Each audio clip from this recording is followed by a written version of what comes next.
সবার সাথেই তো আমার মজার এবং ভালো লাগার রান্নাগুলো শেয়ার করি। আসসালামু আলাইকুম, সবাই কেমন আছেন? আজকে মজার রান্নাটা করব হচ্ছে সরিষা দিয়ে পটল।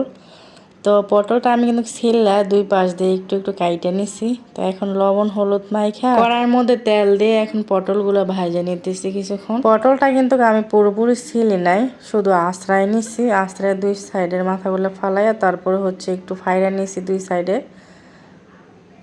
তো এখন আমার পটলটা কিন্তু ভাজা শেষ, এখনই নামিয়ে নিব পটলটা। তো যে সরিষাটা দিয়ে রান্না করবো সরিষাটা আগেই আমি বাইটা নিয়েছিলাম।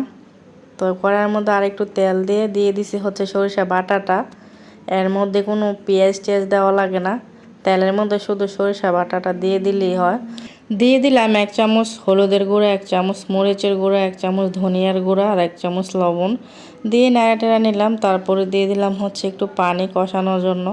তো কিছুক্ষণ কষিয়ে নেব। সর্ষেটা কিছুক্ষণ কষানোর পর দিয়ে দিলাম ভাজা রাখা পটলটা।